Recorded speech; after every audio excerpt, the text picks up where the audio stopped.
Well, that important question, how do we stand out? To answer that question, we have with us Sudhir, who is the CEO and President of Edge Academy, which is an image consultancy firm. Thank you so much, Sudhir, for being with us in our studios.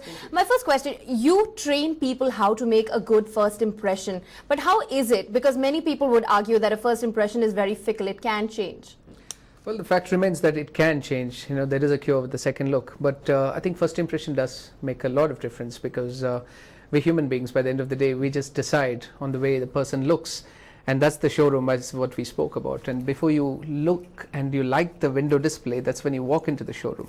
So dressing does matter. It's not just the dressing, the way you carry it, which we call as deportment.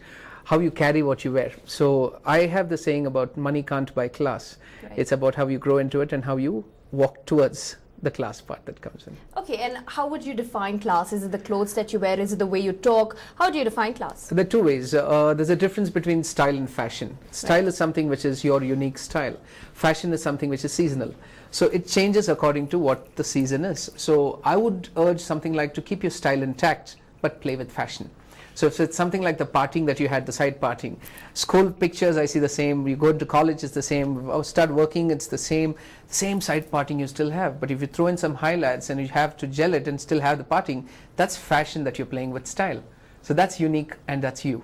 And what do you think dictates style? Does style dictate fashion or does fashion dictate style? Well, two ways to look at it. One, it depends on the kind of job that you're in. Right. If it's something which is a corporate IT/ITES, you don't have to be so formally dressed, except when some of the companies today are looking at getting into the corporate dressing at least until Friday. So if it's a job that doesn't demand you to actually go in with corporate dressing, corporate when I say is a formal shirt with collars and a formal belt and formal trousers and shoes, then you don't have to really stick to that particular pattern. You can go with your denims, but instead of your sneaker, you can still get into a formal boot. Right. And a leather belt. Okay. So you're still playing with a fashion and then coming in with a style. So that's the fashion and the style, but how do you train people where their verbal or communication skills are also concerned? How do you hone such skills? Well, because it is something that you take with you from childhood, don't you? Absolutely. See, some of us are lucky we're born into a culture like that. But a finishing school or a personality development class doesn't depend upon a person who's just born in with that particular environment. So the idea is to cater to the masses. So which means even if you don't have it, come and give it a try. Now, English has become something where it's not a US English or a UK English. It's English as far as you understand and the person who speaks on the other side and the listener understand each other. That's English enough. And knowing the GDP of India, which is going up, I think any English that as an Indian which you'd speak would become the English. That's universal. Right. So communication, by far, we don't stick to any particular books which says you have to pronounce or you have to say it this particular way. So two ways to look at it. One, of course, the showroom, the window display which we spoke about, which is clothing. Once the person is comfortable with that, then they get into the showroom, which is when you start to converse. Right. So that's where it comes in as to what you talk and how much you talk. Okay. Yeah, and in fact, I'm sorry to, there is this thing about, we have this 30-second speech. We say you're meeting somebody very important in life and you just get 30 seconds of his or her time. What is it that you leave behind as an impression? Do you want to be seen as the guy who came in with the toned denims and the t-shirt which looked a little tattered, and do you want to be recognized as that, or you want to be the person saying, yeah, he spoke about something which was interesting? So it depends on what you want to be remembered as. So would you say that your academy focuses mainly on people who are coming from the corporate world, because you would not expect a professional DJ to be wearing trousers and shirts all the time? Do you cater specifically to the corporate world? In fact, we cater to anyone above the age of 11. Yeah, and the way we are going towards making this a better place is targeting schools and colleges, going at a very low cost, wherein we have to actually look at them as being employable. I was reading yesterday about just 25% of engineers today are employable. Right. What about the rest of them? Okay. So many big companies are coming out with wanting to hone this skill, but somehow they are not hitting the nail. And I don't know if we are hitting the nail right, but at least those few who come in there realize, okay, there is a particular way to go forward.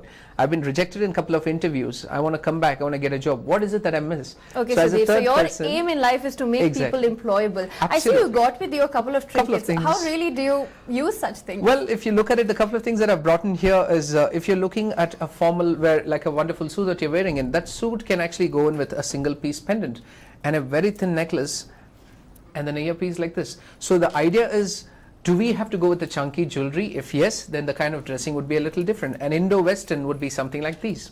Right. And The regular t-shirts and denims that most of the girls that I see today wear, they can just combine that with a little stole. And that's about it. It's not about how much you pay for it. It could be just off the roadside, but how you combine these together, that's the package that we're talking about. Okay, what about watches? I see you got a couple of watches Yes. also. How do you Thanks to place my this? wife, I just took up some of her watches. If you look at it, this is something for a formal watch, formal wear. Right. But then this was something which we call as, okay, an elegant formal piece. But what's wrong with something like this? We can still call this formal, but at the same time, it's a pink leather. Right. Yeah, but this can also go with something which is not so formal. So clothing for me is in 4 categories: is formals, the semi-formals, casuals, and smart casuals. Okay. So the 4 categories, one of these can fit in. And where does this fit in? I would say this fits into all of those categories.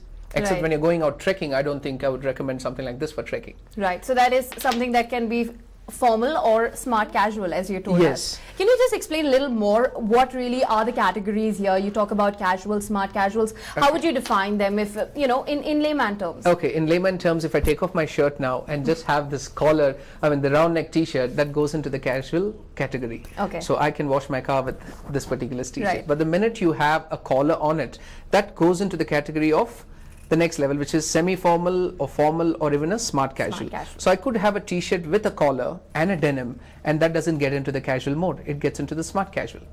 Likewise for the footwear, if you have a band at the back, most of the clubs, they don't allow you without that particular strap at the back. Right. That is considered, if you don't have it, it's casual. So when you have it, it's a smart casual onwards. Okay. So the funda or the basic, if I would have to say, is if you don't have a collar, it goes into the casual mode.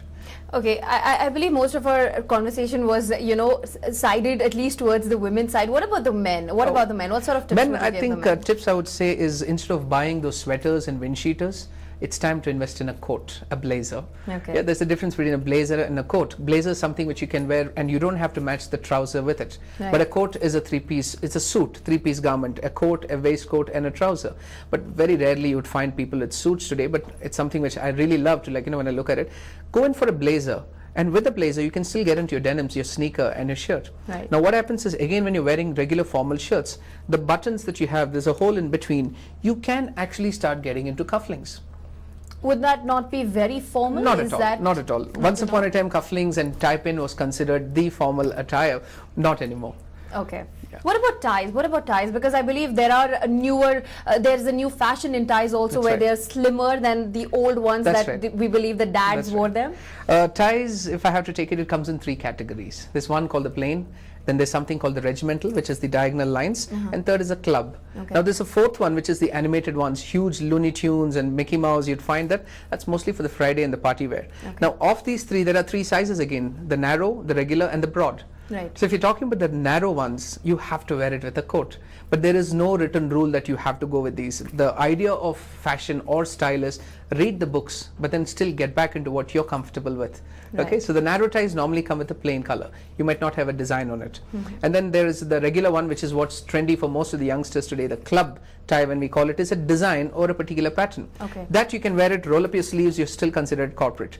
Yeah, but the Okay. other ones which you wear, the regimental ties, normally that's to associate with a particular group. So you could be part of a particular club or a particular schools, for example. Right. Their ties would, if they have to go in with a design, it will be a regimental one. Or the defense, if you're looking at it, that will be a regimental tie. That means that they are adhering to a particular norm or a rule or a club. But the rest of it, what we do is, today we wear a club tie, which is the patterned one, and we would have one of those little pins, it's like representing what you're going in for. Yeah? So that's one of the unique style. Okay, that's- And the ties again comes with a couple of knots, which is a huge story again. The single knot and the double knot is the most widely used. I would say if your body is a little big and the person is like a little huge at the chest and the waist area, Right. it's better to go with a double, because that automatically makes the person look a little skinny. Okay. Thank you so much for all those tips, Pleasure. Sudhir. I'm sure people learned a lot of how to really go in for power dressing or even smart casuals, and you brought along things to really demonstrate. Thank you so much, Sudhir, for Pleasure. talking to us. Thank you so Well, much. we really hope those tips were useful for you, at least today. Thank you so much for watching.